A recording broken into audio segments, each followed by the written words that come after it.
Hey, everybody. It's episode 59. We're back with Jodi for part 2. So if you are just starting with the Birth Story podcast, rewind to episode 58 and catch Jodi's Homebirth in Colombia, South America. Then come back to this episode 59, part 2, and we're going to hear all about Jodi's Homebirth here in America. Let's get to it.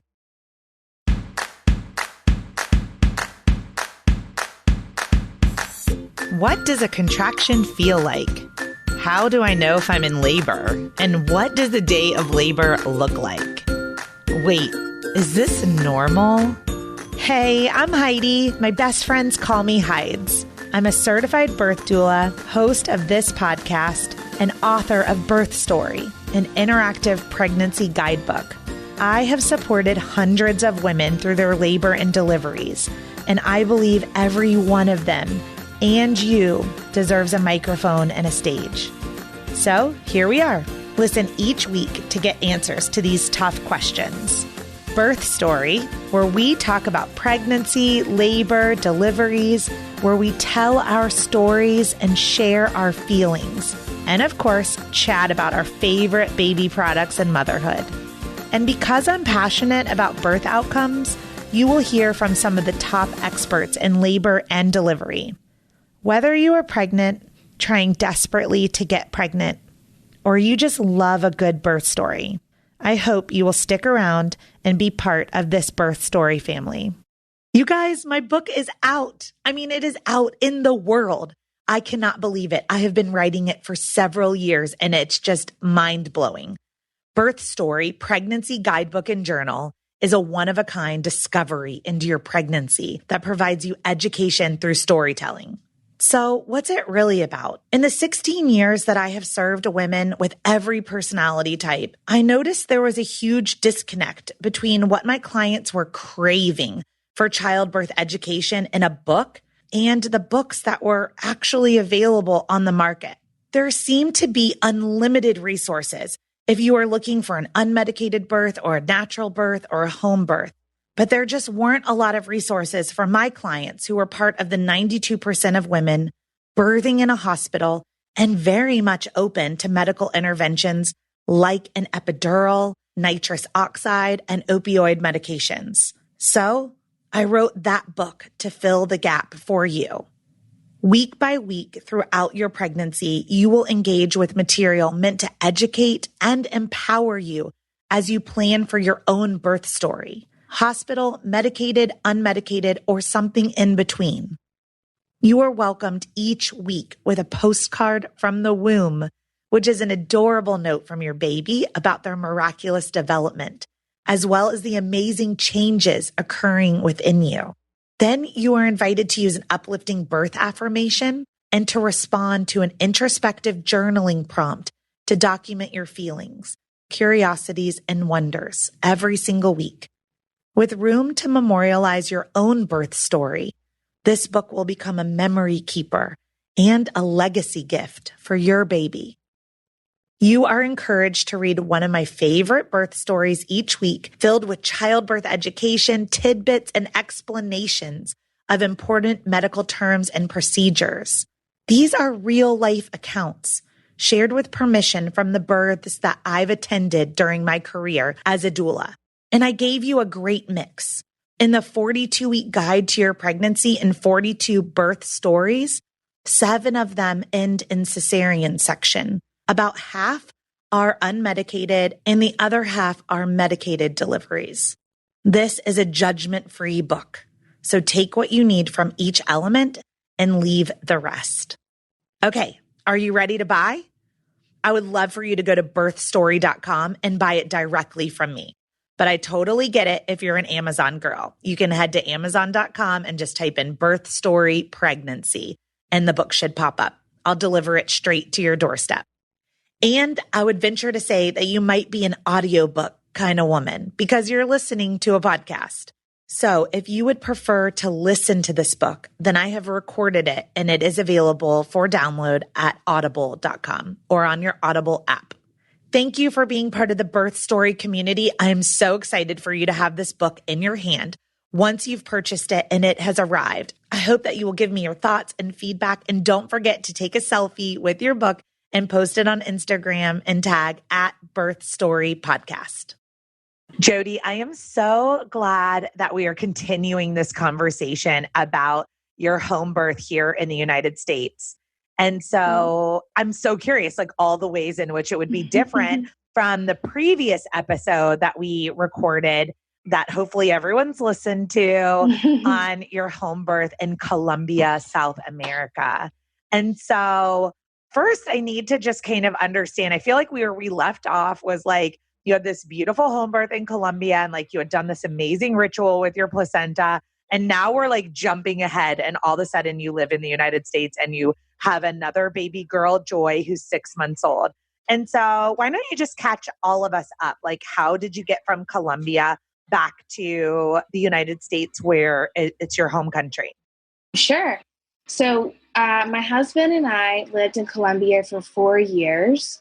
After Quincy was born, we stayed in Colombia for 2 more years. And right before her second birthday, we moved back to the United States.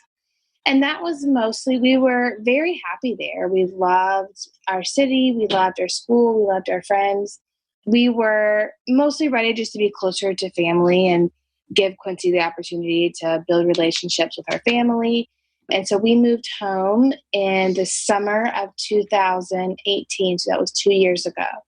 And then April of our first year, full year back, we found out we were expecting Joy. So that's sort of the short version of how we made our way back. Perfect. Now, were you trying to get pregnant? We were not. And we found out on April 1st. And so it was kind of a funny joke for us. So with Quincy, we found out on my husband's birthday. So that was like the birthday gift. And then with Joy, we were surprised, and I found out on April 1st. So that was kind of on April Fool's Day. So that was kind of a joke for us. But, so did your husband like believe you, or like, did you pull one? I am not the kind of person to really be able to pull off a joke like that, but he did believe me. I was like, this is not a joke. This is real. It is completely real. And I mean, when I took the pregnancy test, I remember with my first pregnancy, I took the test before it was, recommended. And I was just like waiting to see. But when I took this pregnancy test, I mean, it was immediately positive. There was no mistaking it, that it was definitely positive. Awesome. I went to dinner with a friend and kept the pregnancy test in my pocket the whole time I had dinner, and then told my husband when I got home from dinner. That's crazy. I don't even know how you keep that a secret for even like 1 second. I mean, I'm just I'm not a secret keeper. It's very difficult for me. It would be a full-blown anxiety attack if I had to make it through. If I had to make it through dinner, especially without any alcohol, which I'm assuming you probably know, exactly. Yeah. Yes, Yeah. Okay. Well, you had this home birth, and we listened in your last story about how you ended up having a home birth in Colombia. Mm-hmm. So now you're living in the United States. Did you know right away you wanted to have a home birth again? No, we didn't know right away that we were going to have a home birth. We were looking at a birthing center that was very close by to where I was living. That ended up closing. I had scheduled an appointment, and the birthing center closed just a few weeks or maybe a few days before my first appointment. I am going to jump in right there. I actually had just conducted several other interviews where the moms were in the exact same situation. One was even 24 weeks pregnant when her birth center closed. And it's really important. I just want to put a disclosure out there that like birth centers are closing around the country for different reasons. The one that I just interviewed in El Paso, Texas, they closed just because it was a tenant dispute, and it was like they just had to move. A lot of the birth centers, and I know the chain that you're talking about, it's a very hard to be profitable. So as everyone listening can imagine, a hospital stay overnight with an epidural and your IV and your IV port and all of your medicines and your blood pressure cuff every 15 minutes and your monitoring and your internal exams. I mean, every single time someone looks at you, that's like a billing code for the hospital. And it's very profitable. I mean, I think most of my clients that share their bills with me, if they have a medical intervention or an epidural, we're like 25 to 60 plus $1,000. But if you're at a birth center and you have no interventions, I mean, there's just not a lot to bill for. And so it's not profitable. So I just want to make sure that people listening aren't like, oh, birth center, and come up in your head that it closed for any other reason. Like birth centers tend to close because it's hard for them to remain profitable. That's it. They're so safe to birth that. Okay. And we were very interested in that option, as it was very close to our apartment, and it was also very close to a hospital, and it was a good middle ground for everyone, for me and my husband and our family. But after that closed, we went ahead and started a prenatal care with an OB, and we kind of had home birth on the table, but we didn't really talk about it very much for the first part of the pregnancy. I had the regular, typical prenatal appointments. I saw the midwives at the OB practice, and it was great. I got great care. And then after the anatomy scan around 20 weeks, I was starting to think more about actually giving birth. And we knew from the anatomy scan that there were no concerns or anything. And so I started to explore more and think about having another home birth. And just thinking about my experience with my first birth and just how wonderful it was, I just couldn't stop thinking about it. I just couldn't let it go. And I'm really fortunate that my husband is really supportive. And, at the end of the day, he was like, this is your body, your experience. He also had a great experience with our first child. And he was supportive of whatever I decided to do. I think I switched to home birth, midwife care. I think I was like 24 weeks, around 24, 26 weeks. Okay, you have to dig in a little bit more. So if someone's listening and they're like, they just went to their ultrasound and had their anatomy scan and they're in that same headspace. What was the first thing you did? How did you connect with a home birth midwife? So I was interested in finding a midwife, but because my first home birth was in a different country, it was kind of like a whole new landscape for me here.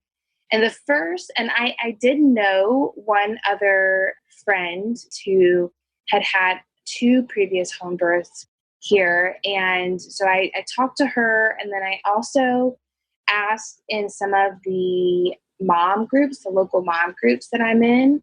And I found a home birth community within the local mom groups. That was the most helpful place that I got information. And pretty quickly, I was in touch with the home birth midwives in our community, and I was able to get information and talk with them and interview them. And it was, once I got my foot in the door, it was pretty easy. Were the midwives in a group practice or were they independent? Did you have an opportunity to interview and choose the one particular person that you wanted to support you, or what did that look like? So there are two midwives, main home birth midwives in the general area where I live. And I was in touch with both of them.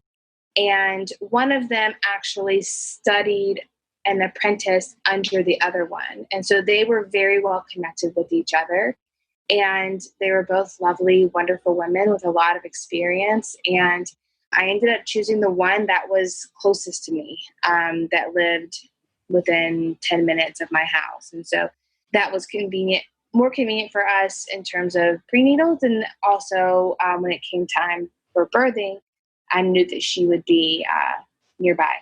Okay. So I have a couple of home birth questions that I want to ask you before you get into your birth story. If anyone listening is considering a home birth, or maybe they had a hospital birth and now they are interested in having a home birth for a subsequent baby, I would really love, Jodi, if you would walk me through the midwifery model of care for your prenatal visits. So what that felt like, Yes. what that experience was like. Sure. So the prenatal, it was just wonderful and lovely and connecting and personal. When I had switched to the midwife prenatals, all of my appointments were, usually at least an hour. They were in her home, and I had plenty of time to talk about anything that I was feeling, any concerns that I had. She checked in on me physically, but also emotionally. When she listened to the baby's heartbeat, I was able to lay down on the bed. My 3-year-old daughter was able to come with me. Before, when I had the prenatal appointments with the OB, I had already always scheduled for my mom or someone to come and be with my daughter.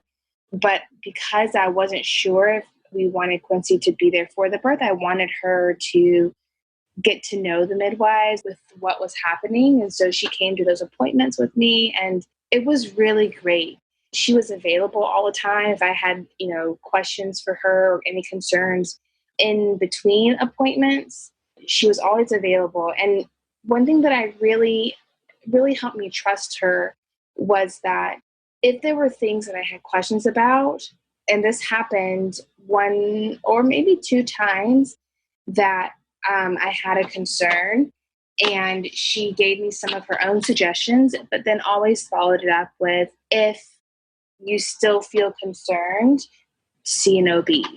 And so all along the prenatal experience with her, I knew and trusted her experience, her expertise, and her training, and knew that if something was out of her expertise and training, that she would direct me to a medical doctor. It was just a really lovely experience. It's so different, Jodi, to hear you say words like personal, connection, lovely, trusted, together, hour-long appointments. Your child was with you. I mean, for anyone listening, like, this is the midwifery model of care. It's continuity of care. It's very personalized, loving and attentive care. And it's very different and special. And you'll get this midwifery model of care in some senses when you choose a midwife in a hospital environment. Also, it's a different experience, but it's very, very different for home birthing. And I just wanted you to share what that looked like, because if anyone's like on baby 2 or 3 and they birthed at a hospital, like, you know what I'm talking about, right? Like we remember what it was like to have a 4.5 minute long appointment, and then the doctor's gone and you're like, what? Wait, okay, I guess I'll just ask it next week. Yeah. So, I mean, this sounds lovely, having your 3-year-old with you and just feeling loved on. You had mentioned in Colombia that your midwife basically had all the tools for you. Here in the United States, how did that go as far as like preparing your home for a home birth? Right. So that was different. Here, she put me in contact and gave me the resources to purchase a birth kit. And she actually, and through the website, she had created her own kit, a personalized kit that had all of the things that she personally preferred.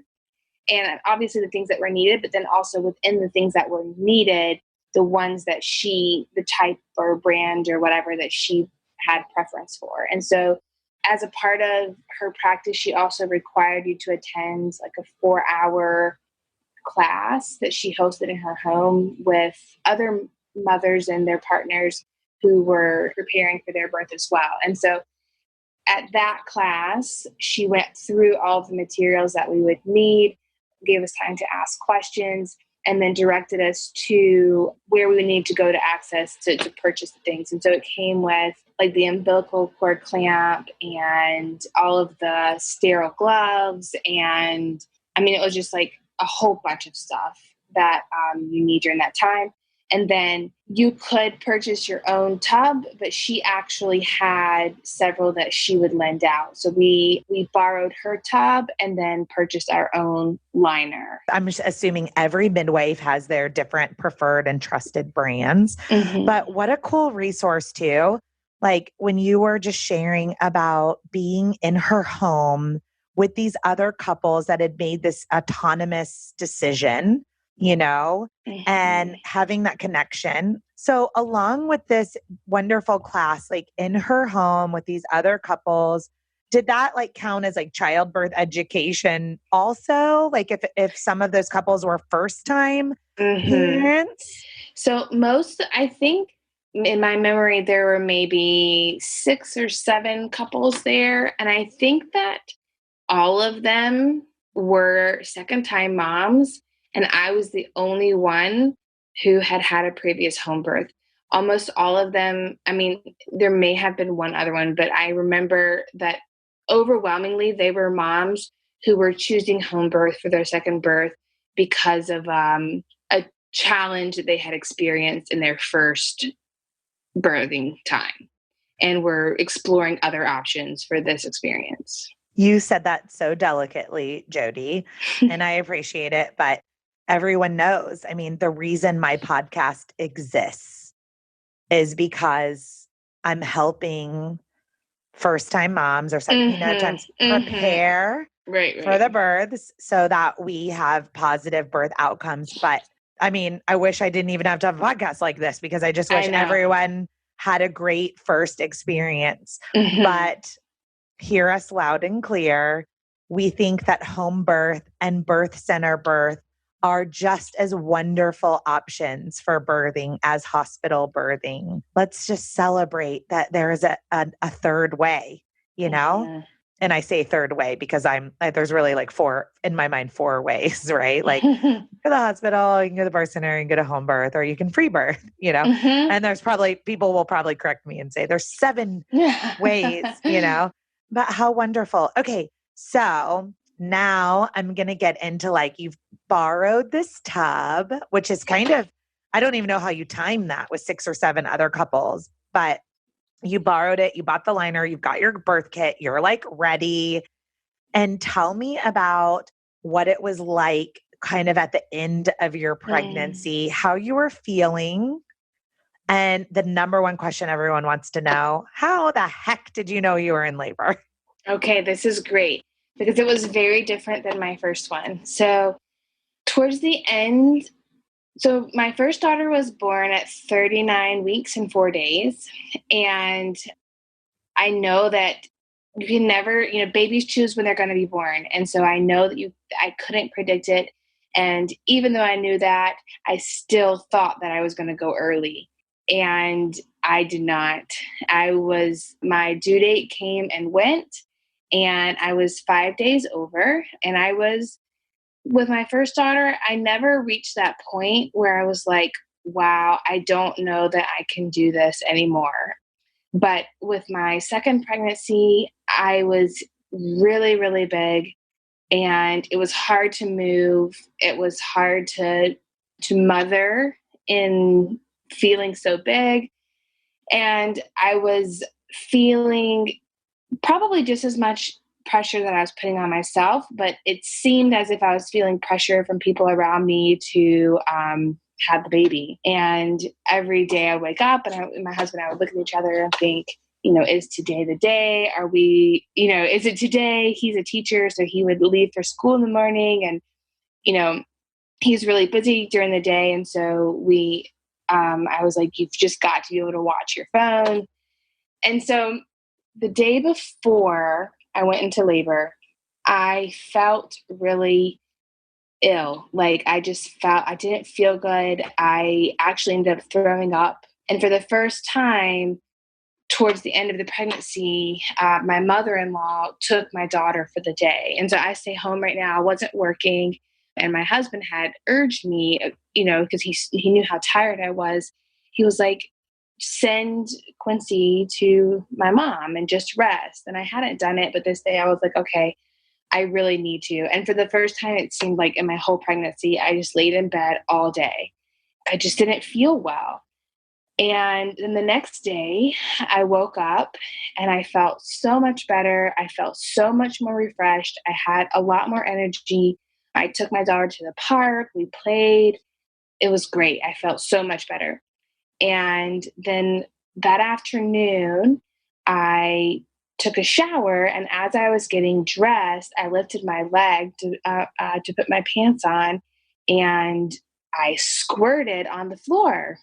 And it was so crazy. Wait, you have to define squirt for everyone's listening. Blood, amniotic Oh, yes. fluid, Well, pee, like all of it. yeah, I thought it was pee at first. Well, because I was like, at that point, I felt so big that I was like, I don't know. I probably just peed on the floor. I don't know. And then I was like, I don't know. That doesn't really seem like pee. And so I took a picture of it, like, anyone would do, and sent it to my midwife. And I was like, I don't know if I peed on the floor or if my water is breaking. I don't know. And she was like, okay, that could be your water breaking. Just, let me know if anything changes. Just rest and take your time. And so there was never, and that was like 1 o'clock in the afternoon. There was never a gush or anything that followed. And over the course of the next couple hours, I would have little tiny little gushes here and there. When I would like change positions, or if I was sitting down and I stood up, I would have tiny little gushes in my pants.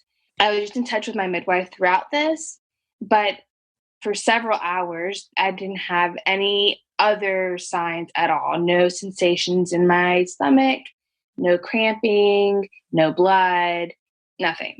Okay, I'm going to jump in real quick with a teachable Okay. moment. So this is what's called premature rupture of the membranes, or PROM. It's when your water ruptures. The first sign of labor is like your water rupturing or your water leaking. Now, data shows that most moms will begin to have contractions within 6 to 8 hours. It can take 24 or 48 hours even, but most of the time, I don't know where you're going with the story, but most of the time within 6 or 8 hours, you'll start to have some like cramping or some sensation. Some women will have premature rupture, and then, right away they start having contractions. The reason I wanted to intervene though is the tiny gushes, because, we watch on TV, like, this flooding. And one of the best examples that I love to share about your water breaking or your amniotic sac is it can create a tear anywhere in the sac. So like up where the baby's foot is, or down by where the baby's head is, very low. And so imagine if you are carrying a cup of coffee, and at the top of like your amniotic sac, imagine is like the top of your cup of coffee, and you start walking and coffee starts spilling out. Your very, very full cup of coffee starts spilling out over the top, but you still have like a whole bunch of coffee in your mug, right? That could be what we call a high tear. So there's like a high tear.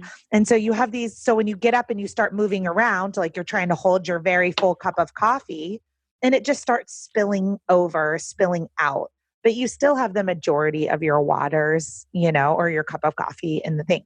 There's also something else that happens with the tiny gushes where the head is so low, it actually reseals.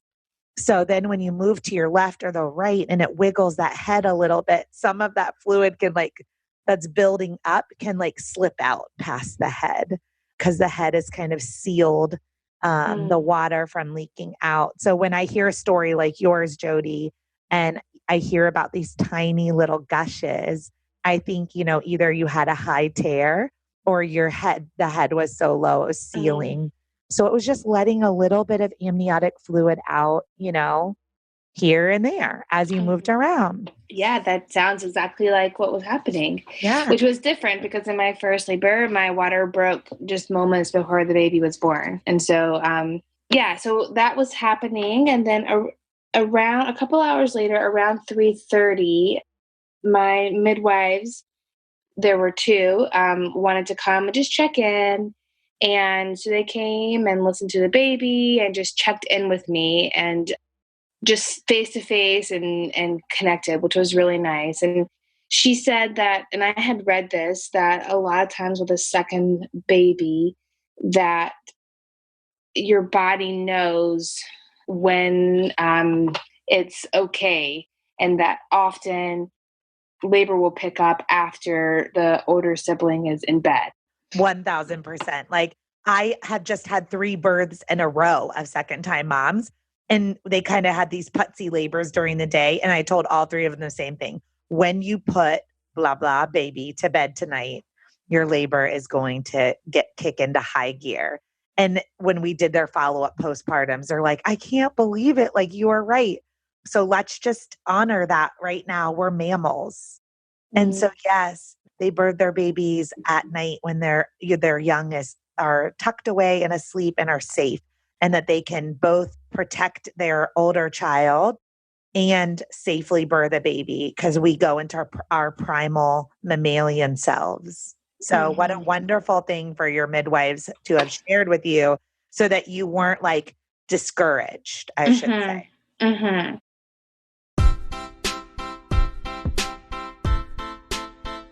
Hey, it's Heidi. I'm interrupting the podcast to let you know about a free resource that I've created for you at birthstory.com. All you have to do is go to birthstory.com and then click the tab that says The Workbook. Once you put your email address in, an entire resource library of all of my secret sauces are available to you for free as my thank you for listening to the Birth Story podcast and being part of this community. At birthstory.com, under the workbook, you will find a birth plan template, articles on circumcision, delayed cord clamping, flipping a breech baby, packing your hospital bag, acupressure points, placenta encapsulation, and so much more. There are over 20 free articles ready for you to download at birthstory.com. Now let's get back to this amazing episode. Then my husband came home from work. He came home a little bit early, and the midwives left, and they said, that they would expect things to pick up a little bit later in the evening and just to be in touch. At that point, I was still not having any contractions or anything. So then we just kind of went on with our evening. I had made bean burgers for dinner that night, and we realized that we didn't have any ketchup for our French fries that I'd made. And so my husband left to go to the grocery store. And while he was gone, I was finishing preparing dinner, and I felt something. And my daughter was here with me, and I didn't feel like I needed to use the bathroom, but I just felt like I needed to be in the bathroom.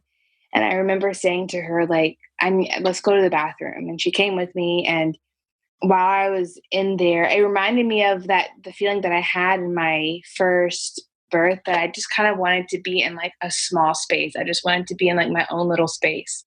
And then once I was in the bathroom, I felt another contraction come, and I texted my husband. I was like, hey, you might want to come home. I think that I'm starting to have contractions. And so this was around 6:30 p.m. So about 5.5 hours after I had that first leak of amniotic fluids. Yeah, right on with data. Like I said, 6 to 8 hours, so 5.5 hours. Now I have a question for you. So Quincy's with you and you're in the bathroom, and she had gone to your prenatal appointments with you and stuff. Had you wanted her to be part of the birth process, or were you hoping to birth while she was sleeping? I had a lot of conflictual feelings about this. I wanted to leave that open, but I had prepared her in the ways that I felt like I could. I had shown her many videos of live births, and there's a book that I had read with her about Homebirth, and I had talked to her about, and she had seen the videos of, you can find lots of videos of like peaceful births. And so I showed her videos, and we talked about the different sounds that she might hear. So I did want to prepare her in case it felt right for her to be there. And I wanted also to know that if it wasn't right for me or her, or anyone involved, that we had other options as well. Got it. You're such a good mom, Jodi. Oh, thanks. Really, it's so, I don't know, just hearing you go into such detail about planning is so beautiful. So there you are, and you're in the bathroom, and you're with Quincy, and What's she doing? She's just kind of sticking around. We had talked about it and I was telling her, I think our baby is telling me that she's ready to come out. And the difference in this labor is that it picked up very, very quickly. With my first labor, I felt like I had, it was a 9-hour labor from start to finish, but I feel like I had like 4 or 5 hours of warming up. And the second one, it's as if I was at the sink washing dishes and getting dinner ready, and then I was in active labor. Like after that first and second contraction, I was in active labor. And by the time my husband got home from the grocery store, I was half naked in the bathroom, like he was like, "How are you doing?" And I was like, "I'm having a baby. I can't really talk to you right now." It happened really quick. It was very quick. So your husband's home and you're like, "Honey, I'm having a baby like right now." Mm-hmm. And when did you call the midwives again? So at that point, I had started, before he got home from the grocery store, I had already started timing the contractions with a timer app on my phone. And they were, by the time he got home from the grocery store, and then, the grocery store is like 10 minutes away, less. They were longer than a minute long and 2 to 3 minutes apart. And he had texted the midwife, "Hey, I think that, Jodi's having some contractions," and told her that things were moving along. And she said to just be in touch and that she imagined things, as we mentioned, would pick up after my daughter was in bed. And then she asked how far apart were the contractions. And he told her, and she said, "Okay, I'm on my way now." So, as we talked about, I had debated, part of me really wanted my daughter to be there for it. But when the time came, I needed to be alone.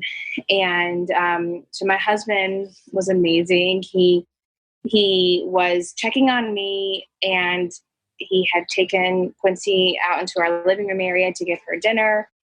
His mother came over to play with her, and they played for a little while. And then I just felt like I needed space. I just needed and I had read that women experience this, that, there are women that experience this, that I felt like I needed to be able to focus and not have a part of my mind wanting to care for her and know that she was okay. And so my mother-in-law, they packed a bag and she went to spend the night with my mother-in-law, which I'm glad that we had left that open, because I think that was the right decision for us. And it just kind of played itself out. I don't think that I could have committed to that ahead of time, but I was glad that we had arranged those options for us.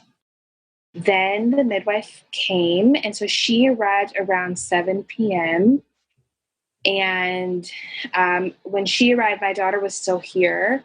And it was really special because they started getting the birthing pool ready right away. And she was able to be a part of that. And she was just so precious. I was in the bathroom of our bedroom, and she would come in every few minutes, every little while, and just check on me and just say, "Mommy, you're doing great." And it was just so special. And she helped the midwife blow up the pool, and she felt like she was a part of it. And then she was able to leave and be with her Nana. And so that worked out. And so as they're getting the pool ready, I was listening to my Hypnobabies affirmations and tracks in my headphones, and just staying in the zone. And my first labor, I had a little rug that I stood on, and I felt the same here. I'm not sure what the connection there is for me, but I was standing on our little bath mat, and that was just my little safe place where I stayed and I swayed and just moved my body back and forth as all of the commotion happened around me, as they were preparing and laying out the tools on the bed. And then as soon as the water was ready, I got in the pool, and it was just heaven, just such relief to be in the water. And things progressed, just kept going, just kept going. I listened to Hypnobabies the whole time. And similar to my first birth, I just started pushing. It just happened. And right before I started pushing, my legs were shaking.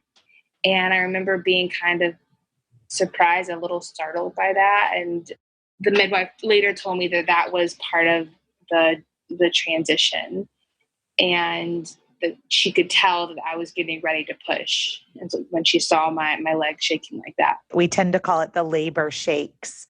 Not everyone experiences it, and definitely not on every birth, but I would say most women experience the labor shakes at some point, and it is indicating that you're getting very close to the end.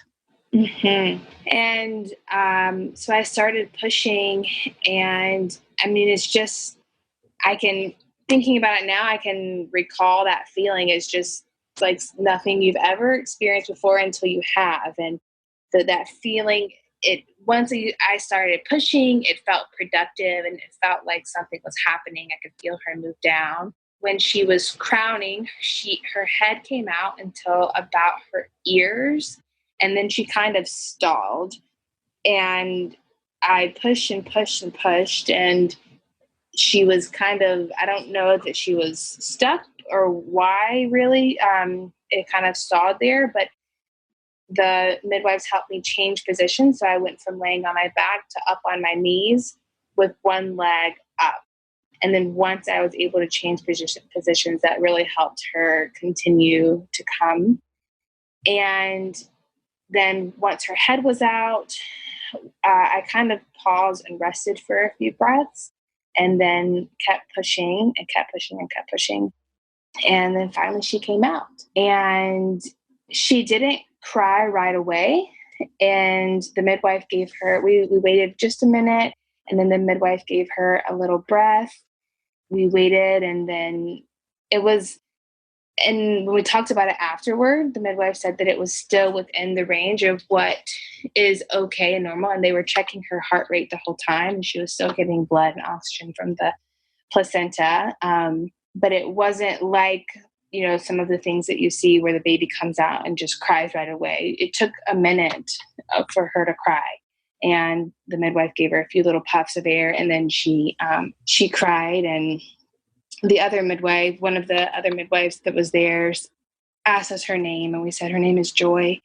And she said, "Call your baby to you." And we said, "Joy, Joy." And it was just, and then she cried, and it was just a really beautiful moment of just seeing this baby come to life in my arms right there. And it was wonderful. It was beautiful. She was 9 pounds, 14 ounces. What? She was a big baby, and she was born at 9:06 p.m. So the labor was like 2.5 hours long. Wow. Well, I'm glad you had planned for a home birth, because you were probably having a home birth either way. And then, yes. Oh, what a wonderful, beautiful story. I mean, and I love her name. How joyous to have a Joy, come in. And so you had said earlier, I was so big, you knew you were probably having this big, healthy baby. And you said at 40 weeks and 5 days. That's right. Yeah. So there you are, just basking in this beautiful moment. And for anyone listening, we're going to take a pause and just end Jodi's birth story right there. If you've loved it, then you can just stop here, or you can keep listening. We just want to let you know there's a trigger warning. Jodi is about to share with us what happened after that moment. It could be a little hard to hear, and it's very rare. And so as a podcast that's supporting you to prepare for the birth that you want, no matter what it looks like, this probably isn't going to happen to you. But just in case, we want to give you some practical tools too. So I'm going to let Jodi go on and continue the rest of your story. Thank you. So I was still in the pool and Joy was doing great. And we were waiting, keeping an eye out for the placenta to come. And I was not having any contractions afterwards to help the placenta come. I wasn't feeling anything. Then the midwives did, as after we waited for a little while, they did give me a shot of Pitocin to help the placenta come. And as we continued to wait, they wanted me to move to the bed. So I passed Joy to my husband and I moved to the bed to help them get a better look and to wait for the placenta. And it what we later learned was that the placenta, it was a condition called placenta accreta, where the placenta had adhered to the uterine wall and was having a difficult time releasing. And so the midwife did try to manually remove the placenta. And then after a little while, there was some hemorrhaging, and we decided to transfer to the hospital where they helped with a DNC to remove the placenta and help manage the hemorrhaging. And I just want to just take a minute right there and define placenta accreta. It's a serious pregnancy condition, and it occurs, like you said, when the placenta actually grows. So as the placenta is growing, it grows too deeply into the uterine wall. So it's not actually something that happens like at childbirth or because of childbirth. It's a condition that's been developing, but that we don't know about until you're trying to deliver your placenta. And it's so deeply grown into the uterine wall that it doesn't detach from the uterine wall. And so this is the condition that Jodi is talking about. Placenta accreta occurs only in 0.2% of all pregnancies. But if someone has experienced placenta accreta with a previous pregnancy, they are at a higher risk for developing the condition in a subsequent pregnancy, and a cesarean section is often recommended. So I just want to leave that. If this story is unsettling you, it's 0.2% of all pregnancies only. And the doctors that I worked with at the hospital assured me that it would have happened had I had a home birth or a hospital birth. As you're mentioning, it wasn't related to the home birth at all. And the midwives were very professional and competent. The midwives were very competent in their work. And there came a moment, and to be honest, at first I didn't really want to transfer to the hospital. There did come a time where they said, you know what, it's better if we do that. And I really appreciate their professionalism in that moment. That really saved my life and protected me and my family and our baby. And one of the midwives stayed at home with the baby until my husband was able to get back home. And so she was able to stay safely at home. No, wow. So Joy was able to not transfer with you. She did not transfer, right? And so she was never admitted into the hospital. And amazingly, one of the midwives contacted someone that she knew who was able to bring donor milk to Joy at midnight on the night that she was born. And the mother, and I didn't realize this until like a couple days after that, but this angel mom who showed up at our home when I was not here, she nursed Joy for the first time and then gave us her milk to that my husband spoon fed her until I was able to be reunited with her like 24 hours later. So how long were you in the hospital for? It was 3 days and 2 nights. And then I had one more question. How long were you at home after delivery until you were in the hospital?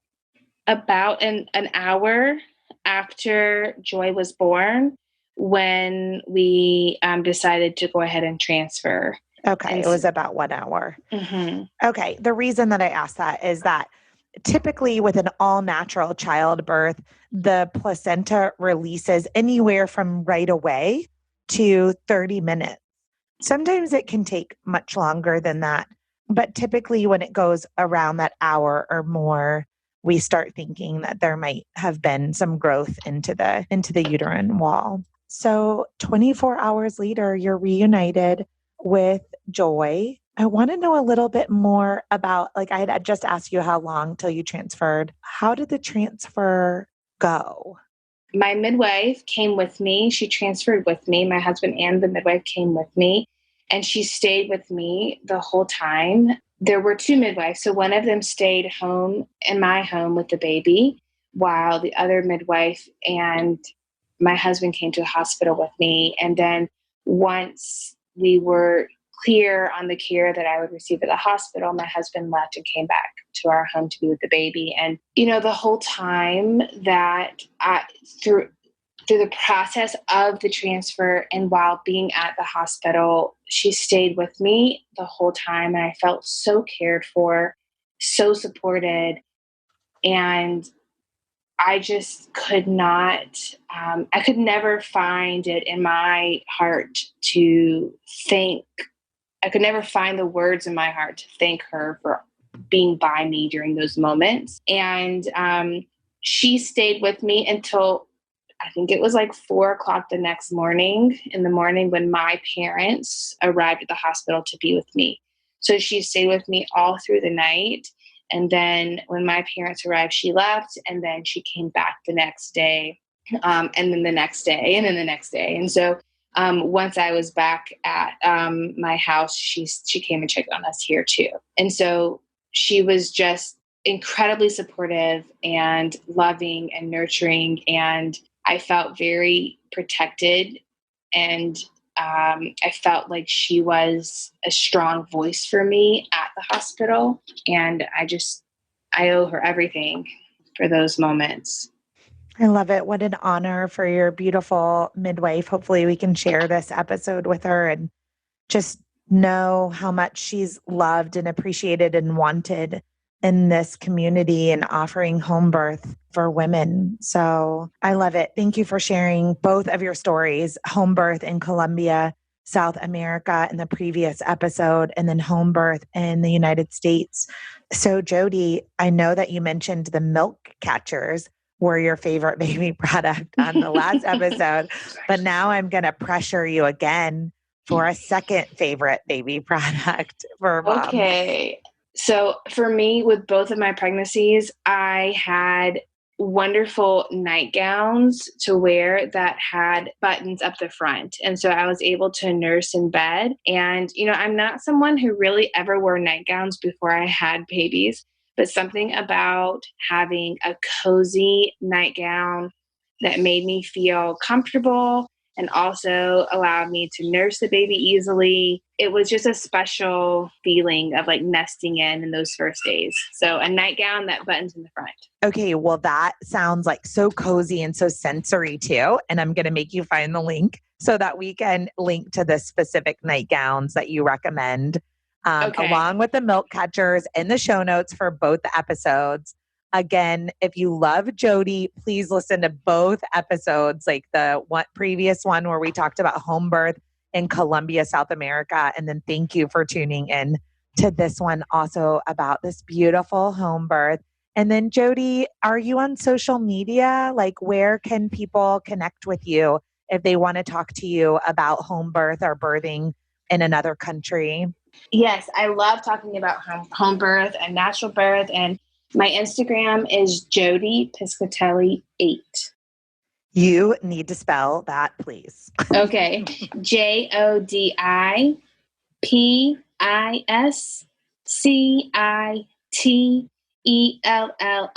the number 8. All right. Jodi Piscatelli 8. I hope that some people reach out to you. Thank you for being one of the educators today on the show to teach us all about like autonomous birthing and beautiful home birth. And I've just really enjoyed getting to know you. So thank you Thank so you much. so much for this platform and the opportunity to tell these stories that are so special to me.